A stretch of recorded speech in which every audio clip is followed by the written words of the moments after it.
제가 기도하고 시작하겠습니다. 사랑의 아버지 하나님 감사합니다.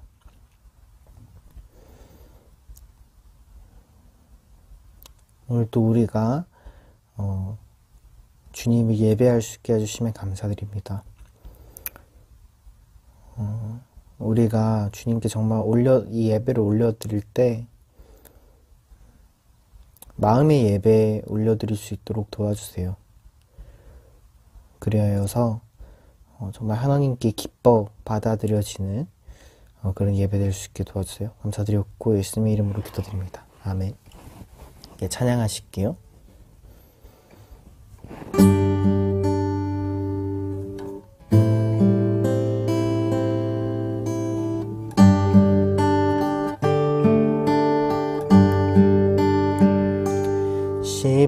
십자가를 질 수 있나 주가 물어보실 때 죽기까지 따르오리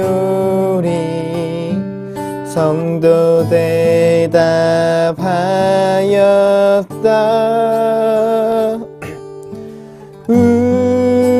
우리의 심령 주의 것이니 주님의 형상 만드소서.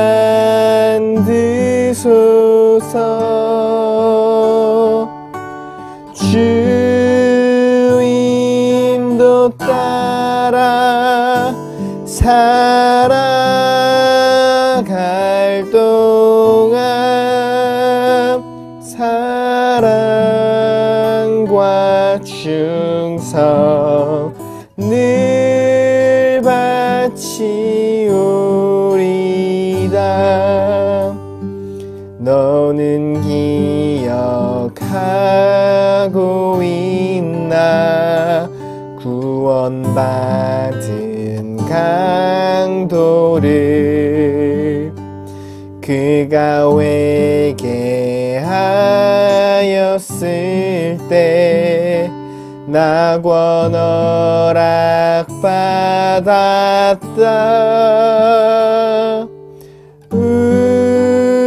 우리의 심령 주의 것이니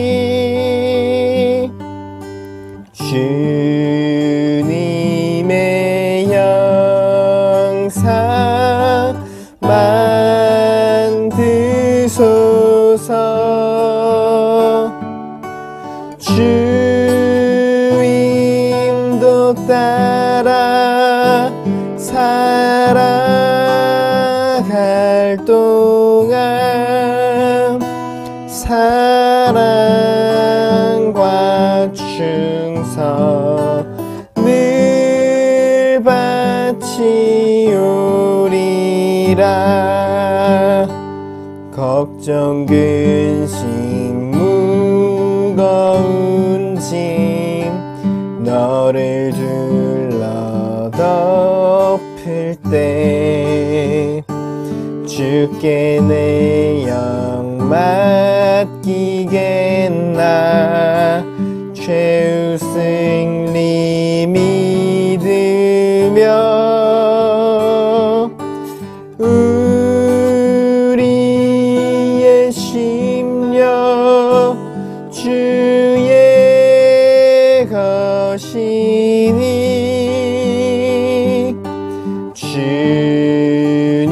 주님의 형상 만드소서.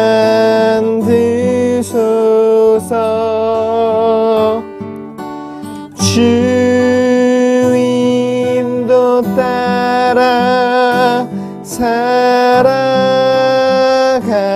동안 사랑과 충성 늘 바치오리다.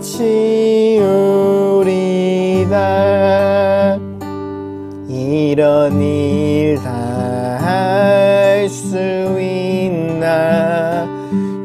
주가 물어보실 때 용감한 자 바울처럼 선뜻 대답하리라.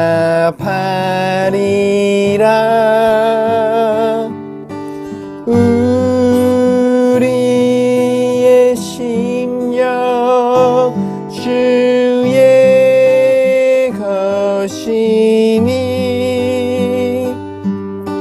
주님의 형상 만드소서. 주임도 따라 살아갈 동안 사랑과 충성 늘 바치오리라.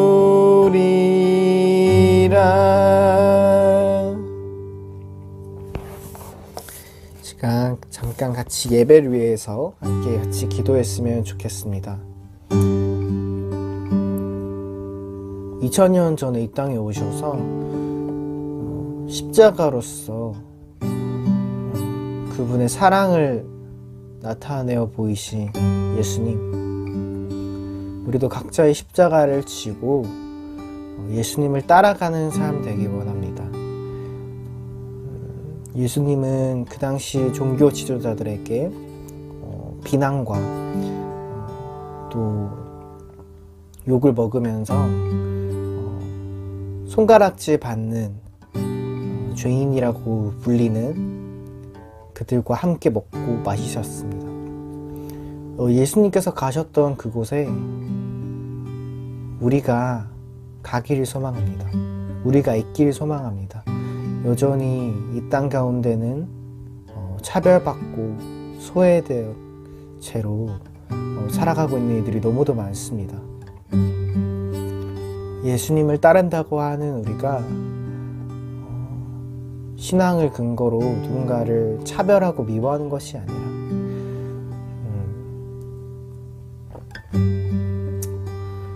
정말로 위로하고 함께 울고 함께 웃고 그렇게 예수님이 가셨던 그 길을 따라갈 수 있는 우리가 되었으면 좋겠습니다. 이 시간 잠깐 같이 함께 기도하겠습니다. 기도드리겠습니다. 사랑의 아버지 하나님 감사합니다. 우리를 불러주신 주님, 우리를 불러주신 것은 교회가 교회다워지는 것은 우리끼리 있을 때가 아닌 줄 압니다. 빛이 숨겨져 있으면 아무 의미가 없습니다. 우리가 세상에 비추어져야 되고 세상 가운데 비추어져야 함을 믿습니다. 빛이 존재하는 이유는 어둠에 비치기 위해서일 것입니다. 어둠에 빛이 비칠 때는 빛이 이겨서 환하게 됩니다. 우리 삶이 그와 같았으면 좋겠습니다. 너무도 차별과 혐오 속에서 살아가고 있는 이들이 많습니다. 예수님께서 그들의 친구가 그런 이들의 친구가 되어 주셨듯이 우리도 친구가 되는 삶 될 수 있게 해주세요.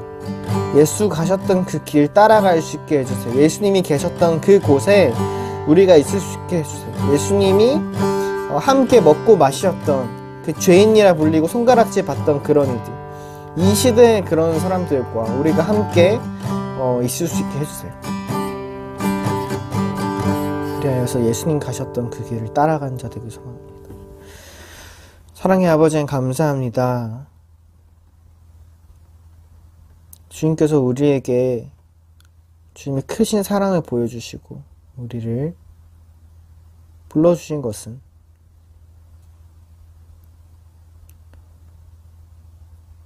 예수 그리스도를 따르게 하기 위함인 줄 믿습니다. 예수님께서 내가 너희를 사랑한 것 같이 너희도 서로 사랑하라고 말씀하셨습니다.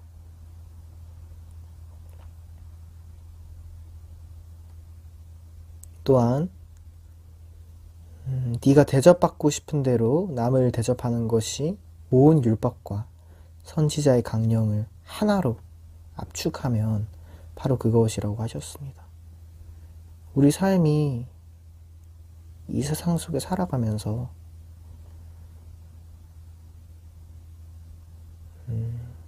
화평을 이루는 자이길 소망합니다. 하나님을 이유로 우리 신앙을 근거로 누군가를 미워하는 것이 아니라, 선을 긋는 것이 아니라, 그어진 선을 넘어서 소외되어 있는 자들, 차별과 혐오 속에서 고통받고 있는 이들에게로 우리가 갈 수 있게 도와주세요. 감사드렸고 예수님의 이름으로 기도드립니다. 아멘. 지금 사도신경으로 우리 신앙을 이렇게 고백하시겠습니다. 나는 전능하신 아버지 하나님, 천지의 창조주를 믿습니다. 나는 그의 유일하신 아들, 우리 주 예수 그리스도를 믿습니다. 그는 성령으로 잉태되어 동정녀 마리아에게서 나시고 본디오 빌라도에게 고난을 받아 십자가에 못 박혀 죽으시고 장사된 지 사흘 만에 죽은 자 가운데서 다시 살아나셨으며 하늘에 오르시어 전능하신 아버지 하나님 우편에 앉아 계시다가 거기로부터 살아있는 자와 죽은 자를 심판하러 오십니다. 나는 성령을 믿으며 거룩한 공교회와 성도의 교제와 죄를 용서받는 것과 몸의 부활과 영생을 믿습니다. 아멘. 기도드리겠습니다. 저희를 끝까지 사랑하시는 하나님 아버지, 오늘도 이 귀한 비대면 예배를 허락하시며 감사를 드립니다. 주님, 오늘부터 저희가 백정성 목사님을 통해 디모데전서 말씀을 묵상합니다. 정말 그 감사함이 저희 삶에 날마다 끊이지 않고 정말 주님으로 인해서 영원히 감사할 수 있는 저희가 되게 하여 주시고, 하나님 안에서 저희의 믿음이 날로 더욱더 자라날 수 있도록 인도해 주세요. 오늘도 말씀을 전해주시는 우리 백정성 목사님께 성령 충만함을 주시고, 또 그 가정에 주님의 복을 넘치게 주시고, 그 말씀을 듣는 저희들이 정말 말씀을 받아서 날마다 감사함이 넘치고 믿음이 더욱더 자라나는 그런 저희들이 될 수 있도록 인도해 주세요. 오늘도 이 귀한 예배의 시간 허락하심에 감사드리며 저희의 영원한 구주이시고 저희를 끝까지 인도하시는 우리 주 예수님의 이름으로 기도드립니다. 아멘. 안녕하세요. 백목사의 크리스찬 독서교실. 이 시간은 아름다운 빈손 한경직 목사님을 소개합니다. 종교인의 노벨상이라고 불리는 템플턴상을 수상하셨던 한경직 목사님의 성실한 행보를 정리한 책입니다. 책은 김수진 저로 홍성사에서 발간된 책입니다. 영락교회 목회를 중심으로 전도사 외에도 보리원, 다비다 모자원, 홀트 아동복지의 사역 등 사회에서 소외된 이들을 향한 변함없는 사랑을 보여줬던 이 목사님의 일면이 담겨 있습니다. 한경직 목사님의 생애를 살펴보면 1902년 평안남도 평원에서 출생하셨고요. 2000년 4월 19일 돌아가셨습니다. 평북 정주에 있는 오산학교를 졸업하셨고 평양 숭실학교를 졸업하셨고요. 미국 엠퍼리 대학에서 공부를 하셨고 프린스턴 신학대학원에서 공부를 하셨습니다. 청빈과 겸손한 삶을 실천함으로써 누구나 본받아야 할 목회자상을 제시하며 시대의 사표가 된 그는 한 세기 가까운 삶을 통해 한국 교회사는 물론 한국 현대사에 굵고 큰 획을 남기셨다. 20세기 한국의 가장 대표적인 목회자라는 평을 들으셨습니다. 소천하신 이후에도 한국교회 큰 어른이요 섬기는 자, 낮은 자의 모습으로 나라와 민족을 위해 봉사하는 인격과 덕망이 회자되며 온유와 겸손, 경건과 사랑의 모범으로 전해지고 있습니다. 시인 고은 목사님이 한경지 목사님 추모시에서 모든 것을 다 가지고도 아무것도 없으신 가난한 목자, 아무것도 없으면서 모든 것을 다 가지신 사랑의 목자라고 이렇게 추모를 했습니다. 가지지 않았으면서도 평생 아낌없이 사랑을 나누려 했던 그 한경지 목사님의 아름다운 빈손이 더욱 오늘날 크게 느껴지는 것입니다. 우리가 한경지 목사님에 대해서는 잘 알지만 그 목사님의 삶이나 행적에 대해서 우리가 잘 몰랐는데요. 이 책을 통해서 또 다른 자료를 통해서 목사님이 정말 어떤 그 아름다운 빈손의 삶을 몸으로 실천하셨는지를 우리가 알아볼 수 있을 것입니다.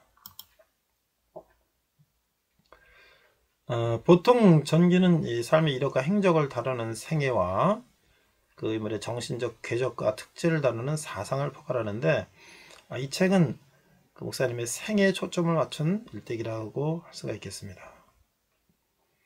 한경지 목사님께서 출생하기 전부터 남한산성에서 말년을 보내기까지 일생이 총 11장으로 정리가 되어 있습니다.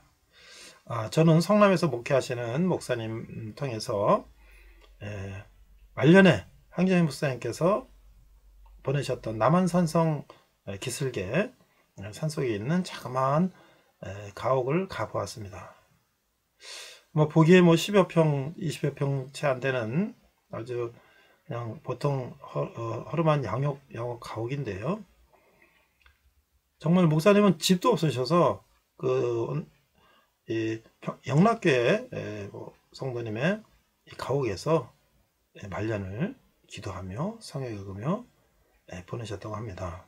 그리고 외부에 설교나 이런 집회에 가시면 그 돈을 사례를 받아 가지고 다 모았다가 가난한 목회자들에서 쓰셨다고 해요. 이런 그 모습을 보면서 정말 그 가옥 안에 어떤 특별한 것도 없이 성경책이나 안경이나 지팡이나 이런 것밖에 없는 걸 보면서 정말 이 한경지 목사님의 삶이 어떠셨는지를 피부로 느낄 수가 있었습니다. 목차를 잠깐 보면 조선 땅 간리에서 태어나셔서 오산학교 다니셨던 이야기라든지 또 프린스턴 신학교 다니시면서 폐병으로 투병하는 그런 이야기들 이런 것들이 있고요. 그 다음에 이제 신의주에서 이제 교회를 이제 사역하셨는데 이제 여기서 이제 김일성 북한의 김일성 정권이 들어서면서 공산당과의 이제 충돌이 빚어지게 되죠. 결국은 공산당들이 한경지 목사님을 체포하려고 하자 한경지 목사님은 이제 피신해서 남쪽으로 월남하시게 됩니다. 그래서 이제 월남에서 세운 교회가 영락교회죠. 영락교회는 이제 이 북한에서 월남하신 많은 분들 이런 분들이 이제 교회를 세우셨죠. 그래서 한경지 목사님은 이제 한국에서 통일을 바라보며 사역을 하셨는데 결국 통일을 보지 못하고 하나로 가셨지만 오늘날 이제 우리 목회자들이나 성도들이 신행상을 하면서 정말 우리 한경지 목사님의 생애를 다시 한번 보면서 정말 아름다운 빈손으로 돌아가신 우리 한경지 목사님을 더 우리가 보고 배우며 더 우리 스스로도 우리 자신들을 한번 돌아보는 그런 시간이 되었으면 좋겠습니다. 이상 백정수 목사의 엘림TV였습니다. 감사합니다. 네, 오늘은 추수감사절입니다.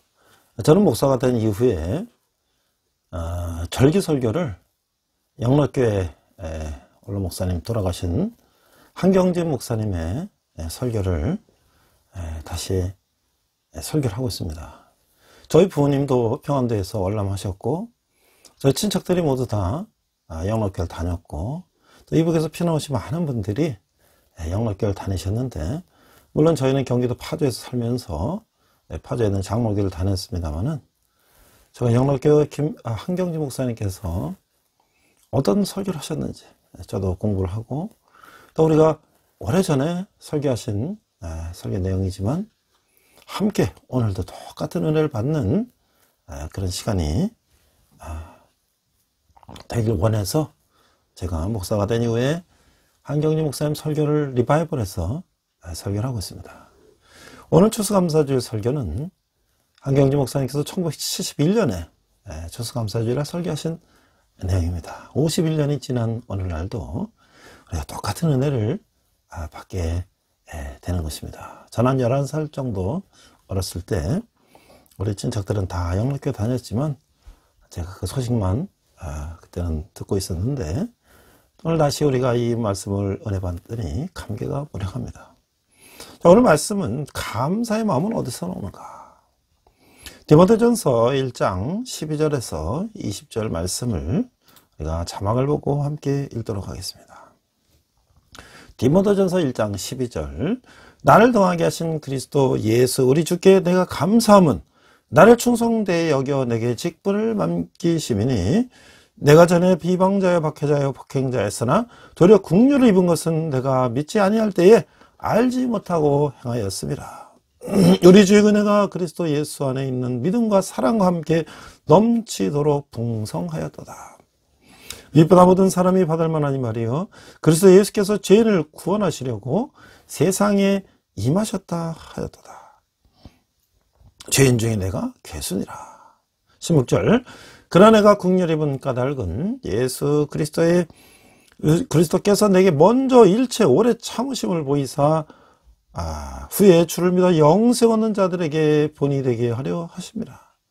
영원하신 왕 곧 썩지 아니하고 보이지 아니하고 홀로 하나이신 하나님께 존귀와 영광이 영원 무궁하도록 있을지어다. 아멘. 18절, 아들 디모데야, 내가 네게 이 교훈으로서 명하노니 전에 너를 지도한 예언을 따라 그것으로 선한 싸움을 싸우며 믿음과 착한 양심을 가지라. 어떤 이들은 이 양심을 버렸고 그 믿음의 가나에는 파손하였느니라. 그 가운데 후메네오와 알렉산더가 있으니 내가 사탄에게 내준 것은 그들로 훈계를 받아 신성을 모독하지 못하게 하려 함이라. 자, 디모데서 1장 12절과 13절 상반절, 나를 능하게 하신 그리스도 예수 우리 주께 내가 감사함은 나를 충성되이 여겨 내게 직분을 맡기심이니, 내가 전에는 비방자요 박해자요 폭행자였으니. 자, 이미 읽은 말씀 가운데 디모데전서 1장 12절과 13절 상반절을 봉독하였습니다. 11월은 추수의 달이요 또 감사의 달입니다. 우리 농민들은 1년간 농사를 잘 짓고 추수를 마친 후에 오곡백과를 주신 하나님께 감사를 드립니다. 또 다른 방면에서 사업하는 이들도 지난 1년간 하나님의 축복을 회상하면서 감사를 드리는 달입니다.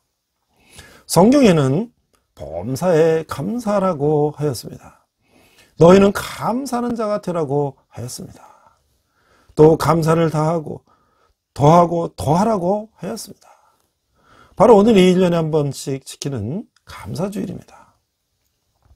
또 이 주간을 감사주간으로 지키며 특별히 하나님의 축복을 회상하고자 하는 것입니다. 이 시간 성경을 상고하여 이 감사한 마음의 원천이 어디서 오는지 배울 수 있기를 바랍니다. 첫 번째, 죄와 구원의 은혜를 깨닫는 겸손에서 온다. 오늘 말씀 중에 우리는 사도 바울의 감사를 찾아보게 됩니다. 그는 나를 등하게 하신 그리스도 예수 우리 주께 내가 감사함은 나를 충성되이 여겨 내게 직분을 맡기심이니, 내가 전에는 비방자요, 박해자요, 폭행자였으나 라고 기록하였습니다. 여기서 우리는 사도 바울의 그 감사한 마음이 어디서 솟아오르는가를 엿볼 수가 있습니다.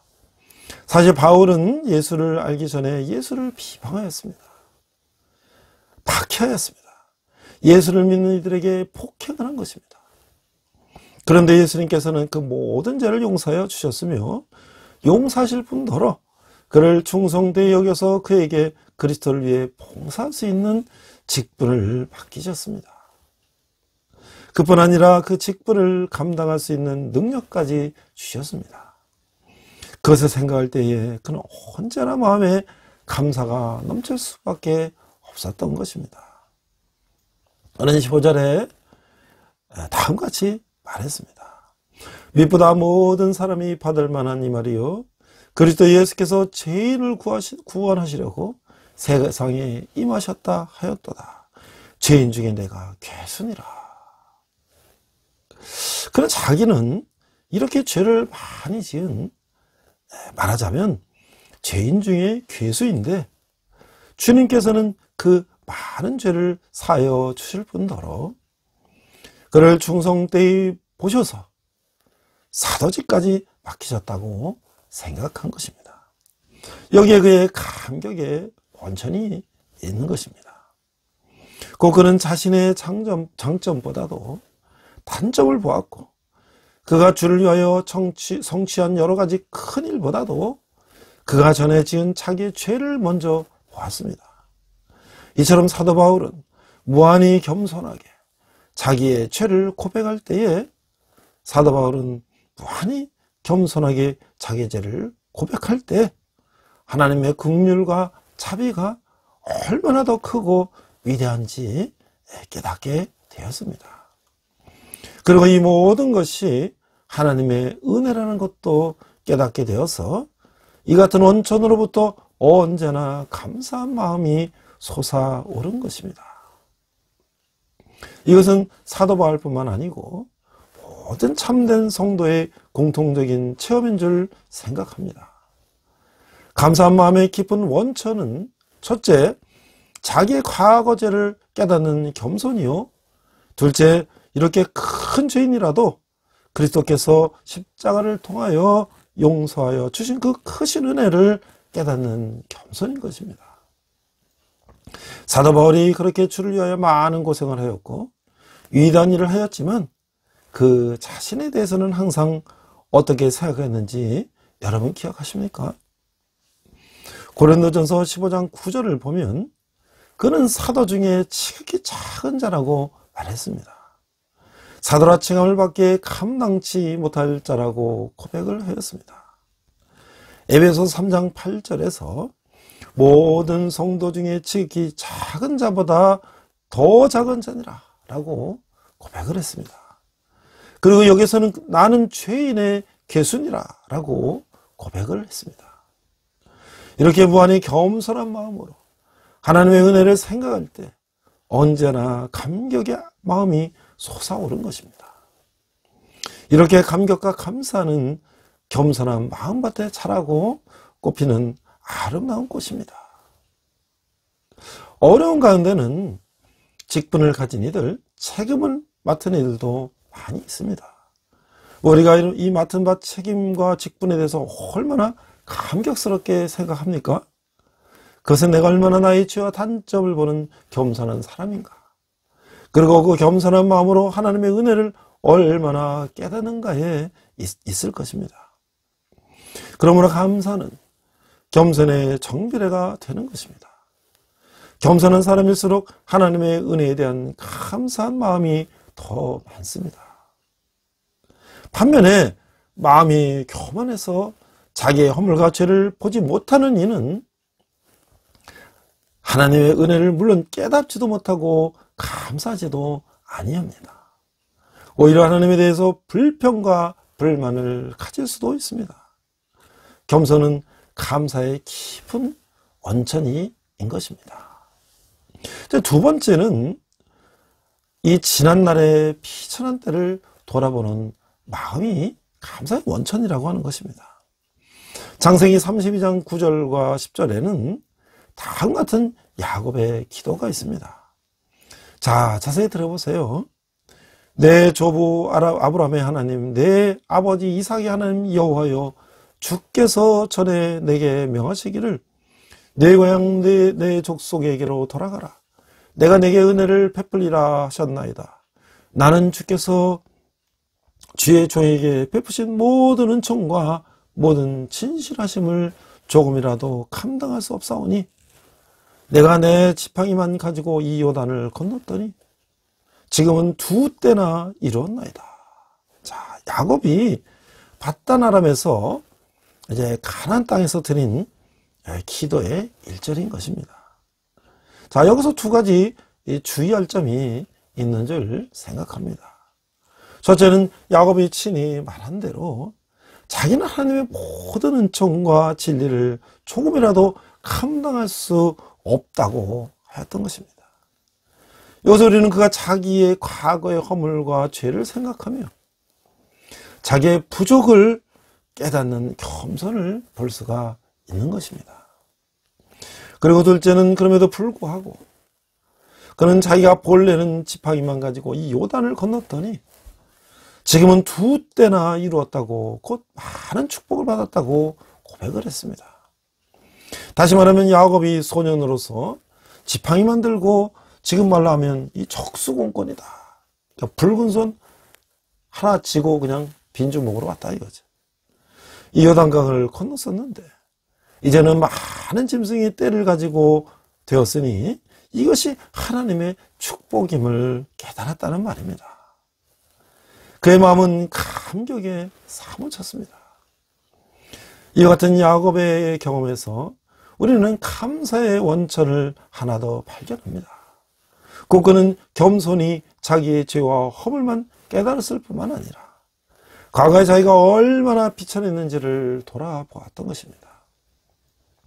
그럼에도 이런 축복을 받은 것을 기억할 때에 그는 감사의 마음이 사무치게 되었습니다. 다시 말하면 그는 겸손히 과거 자기의 비천한 처지를 돌아볼 때에 감사치 않을 수가 없었던 것입니다. 겸손히 자기 과거의 비천한 형편을 돌아볼 줄 아는 이는 언제나 감사의 마음이 떠나지 않습니다. 성경에 보면 내가 배가 부를 때에 하나님을 잊지 말라고 경고를 하였습니다. 배가 부를 때에 과거에 배고팠던 경험을 돌아볼 줄 아는 이에게는 언제나 감격이 있을 것입니다. 다시 말하면 과거의 비천한 생활을 겸손히 돌아보는 사람에게는 감사한 마음이 떠나지 아니합니다. 겸손히 지난날의 비천한 때를 돌아보는 마음은 감사의 원천인 것입니다.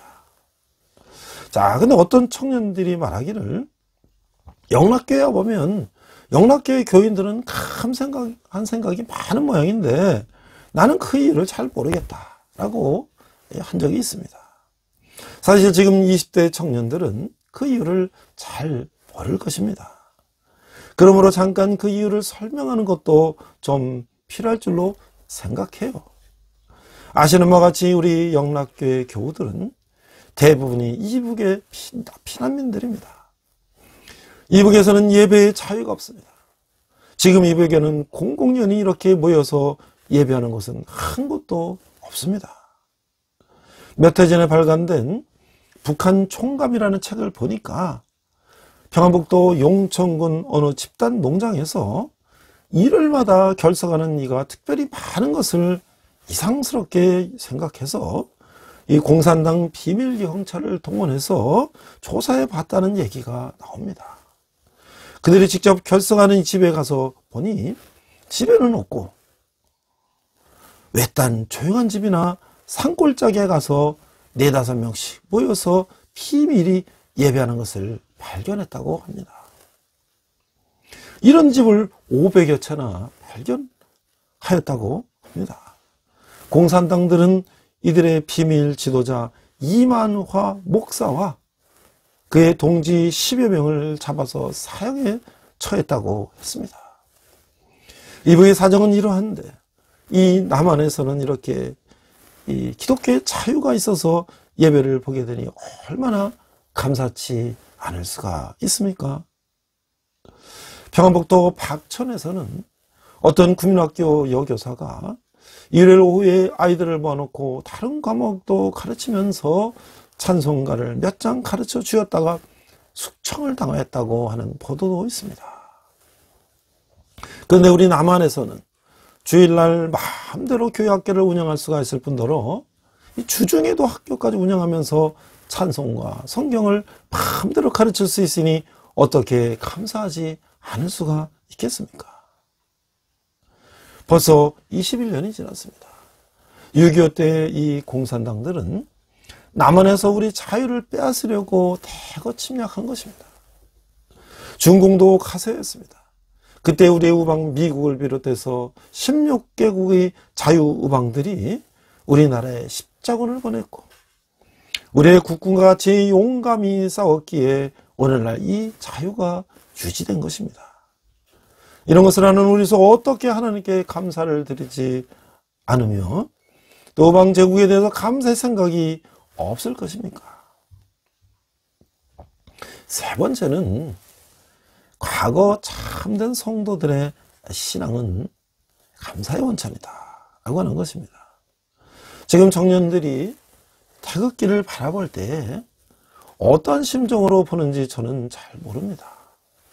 제가 오래전 1925년 처음에 미국에 갈 때에 일본 요코하마에서 배를 타고 12월이 지나서 마침 아침 일찍이 하와이 호놀룰루 항구에 도착을 했습니다. 거기서 하루 머물고 저녁에 떠난다는 말을 듣고 저는 내렸습니다. 마침 어떤 친구가 있어서 저를 안내해서 그때 처음으로 호놀룰루 구경을 했는데 제일 먼저 데리고 간 곳이 하와이에 있는 한인국민회의 사무실이었습니다.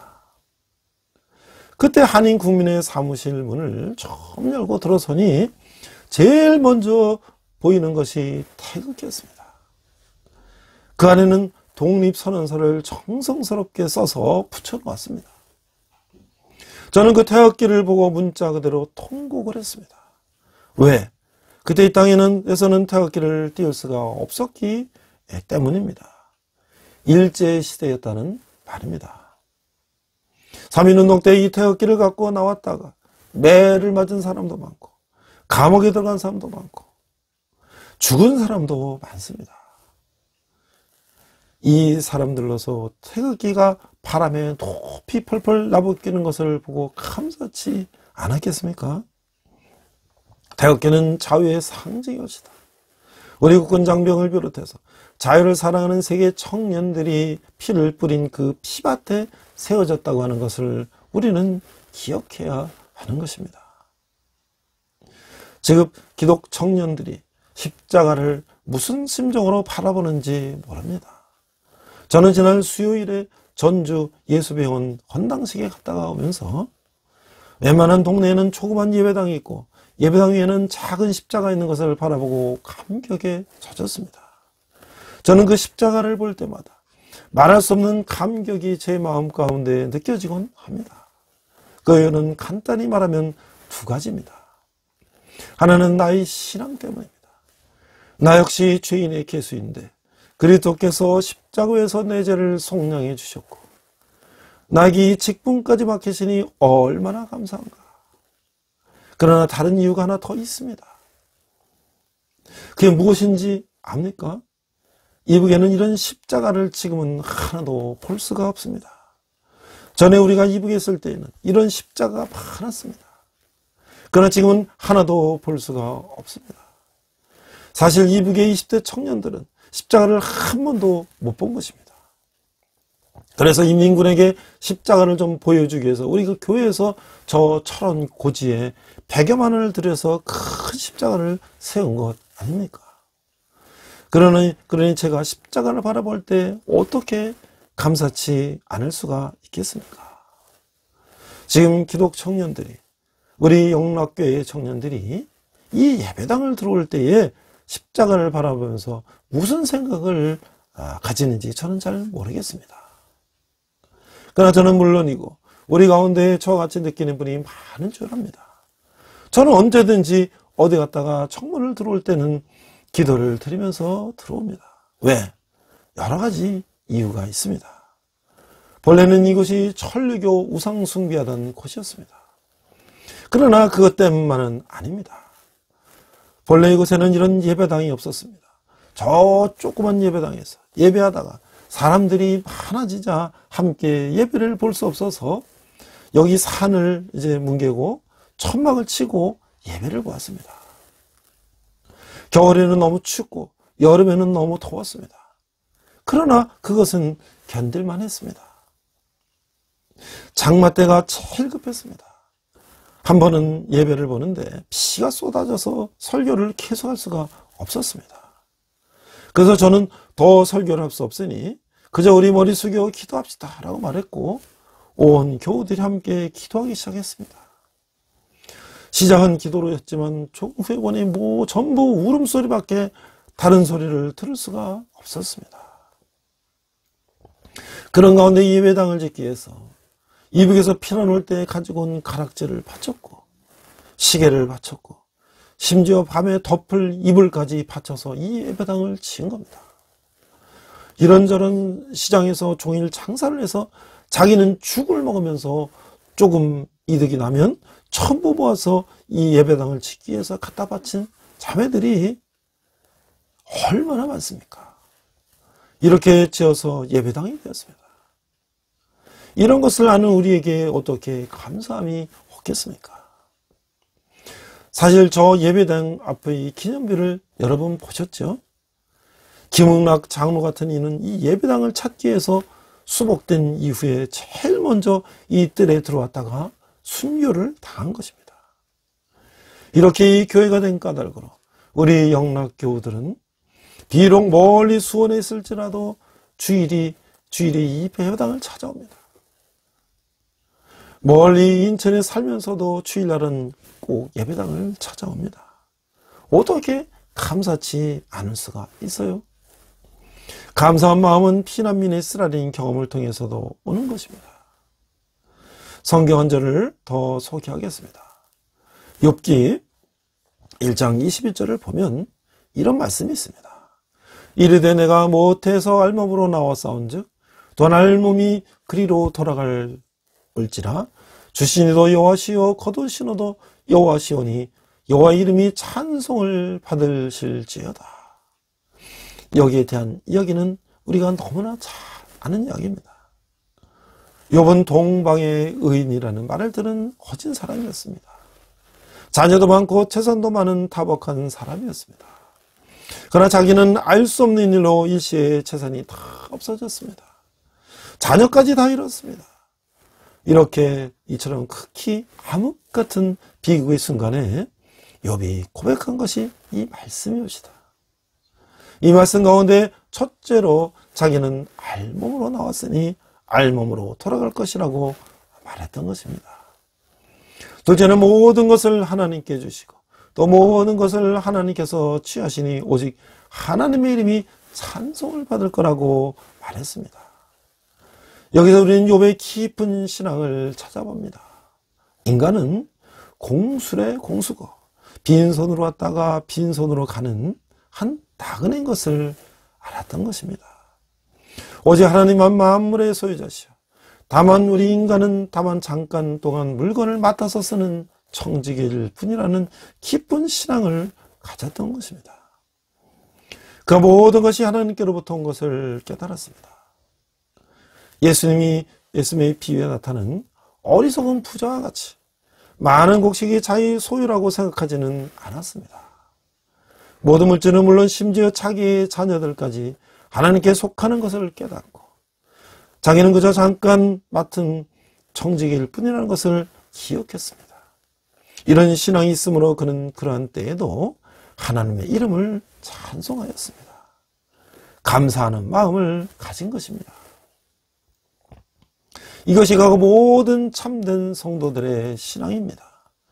이것이 다니엘의 신앙이었습니다. 그러므로 그는 사자굴에 던져질 것을 알면서도 예루살렘을 향한 창 앞에서 기도와 감사를 계속했던 것입니다. 이것이 모든 순례자들의 신앙이기도 합니다. 그러므로 그들은 처형장에 나가면서도 찬송을 부르며 나간 것입니다. 모든 것이 하나님의 것임을 아는 신앙, 내가 가진 물질, 나의 자녀, 심지어 나의 생명까지 하나님의 것임을 아는 참된 신앙이 감사의 깊은 원천이 되는 것입니다.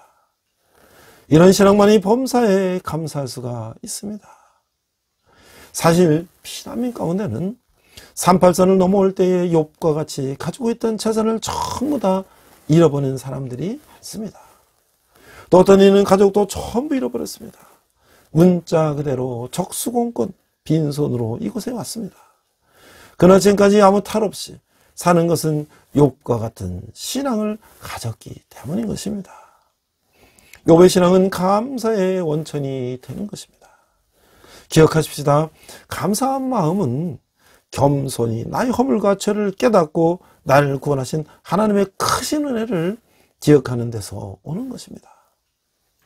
감사한 마음은 나의 지난날의 비천할 때를 돌아보면서 하나님의 크신 축복을 깨닫는 데서 오는 것입니다. 감사한 마음으로 모든 것이 하나님께로부터 오는 것을 확실히 아는 참된 신앙에서 오는 것입니다. 우리 함께 기도하겠습니다.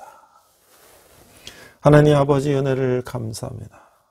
1970년 한경직 목사님께서 추수감사주일날 영락교에서 설교한 말씀을 51년이 지난 오늘날 우리가 그 말씀을 들어도 한결같은 은혜를 기하신 것을 감사합니다. 하나님 아버지 나라의 민족을 불쌍히 여겨주시고 아직도 한반도가 분단이 되어서 저 북쪽에 2300만 민족들이 고통 가운데 있는데 아버지 하나님 우리 남한에 있는 5천만 우리 동포들이 저들에서 늘 기도하며 우리가 통일이 되어서 함께 하나님 앞에 추수감사주의를 감사할 수 있는 그날이 속히 올 수 있도록 하나님 아버지 인도하여 주시옵소서. 또한 아버지 우리가 이렇게 물질이 풍부하고 이 남쪽에서 이렇게 잘 먹고 잘 살고 우리가 더 마음껏 하나님께 예배할 수 있는데 우리가 정말 게으르고 있지 않는지 우리가 감사함을 잊어버리지 않았는지 우리가 깨닫고 하나님께 감사하는 올 추수감사주일 될 수 있도록 인도하여 주시옵소서. 감사드리며 예수님 이름으로 기도했습니다. 아멘. 시간 헌금 찬양 하시겠습니다.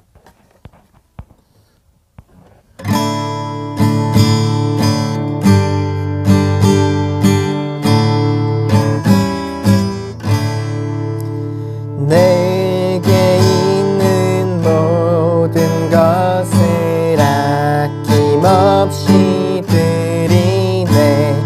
사랑하고 의지하며 주만 따라 살리라. 주께 드리네. 주께 드리네. 사랑하는 구주 앞에 모두 드리네. 아멘.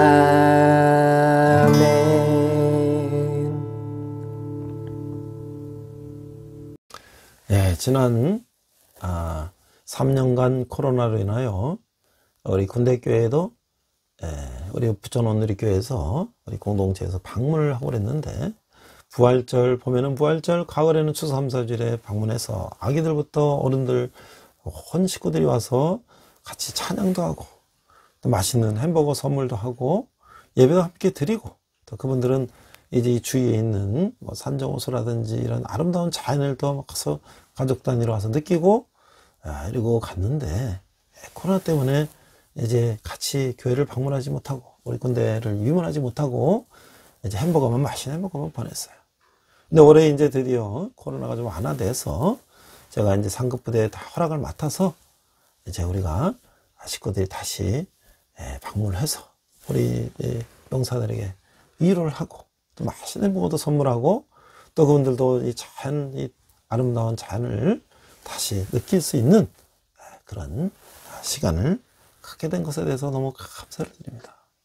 지금은 이제 내년도 예산을 세우고 선교 후원을 정하는 그런 시기입니다. 우리 근대교회도 한 달에 몇십만 원 가지고 우리 영사들 빵 사주고 음료 사주고 내리고 있는데, 이게 또 이제 코로나 이후에 또 많이 또 줄었어요. 그래서 몇몇 군데 우리 교회에다가 후원 요청을 했는데, 여러분들이 한 달에 10,000원씩만 이제 정기 후원하신다면 우리 군대뿐만 아니라 우리 대학에 있는 우리 청년들에게도 청년들이 예수님께 나올 수 있도록 우리가 기억에 사용될 것입니다. 대학에 이제 또 축제도 있고, 또 이제 성탄절 앞두고 우리 군대에서 다시 찬양팀을 조직해서 우리가 또 한번 성탄절에 이런 프로그램도 하려고 합니다. 여러분들 기도해 주시고, 정말 이 마지막 때에 젊은이들이 참 공부하느라고 초중고등학교에 교회 다니다가 중고등학교 대학 간다고 교회를 떠나 있는 청년들이 많이 있습니다. 저희 대학에서 성경을 가르치면서 어린 청년들을 또 하나님의 말씀을 가르치고 또 하나님 앞으로 인도하는데 애를 쓰고 있는데요. 청년들이 참 순수합니다. 진심을 다해서 우리가 전한다면 그들이 다 이 세상에 있는 그런 헛소문 때문에 교회에 대한 오해도 있지만 우리가 진정을 다해서 우리가 설명하고 다가간다면 그들이 다시 잃었던 신앙을 회복하고 또 그들이 첫사랑을 느낄 거라고 생각합니다. 우리 함께 기도하겠습니다. 하나님 아버지, 은혜를 감사합니다. 저희가 적은 예물을 주님께 드렸습니다. 이 예물이 쓰는 것마다 주님의 영광이 나타나게 하시고, 특별히 청년들이 주님께 나오는데 귀하게 사용되게 하여 주시옵소서. 지금은 우리 주 예수 그리스도의 은혜와 하나님 아버지의 극진하신 사랑과 성령님의 감화감동 역사심이 올 추수감사주의를 통해서 우리가 1년 동안 받은 은혜를 감사하는 온라인 예배를 드리는 모든 성도들 위해, 열방의 백성들과 성리사람들 위해, 특별히 북한에서 고통받는 북한 동포들 위해 지금부터 영원토록 함께 하시기를 간절히 축원하옵나이다. 아멘. 우리 선한 능력으로 찬양하시면서 한 주간 승리하시기 바랍니다. 이 시간 함께 결단 찬양 선한 능력으로 부르시겠습니다.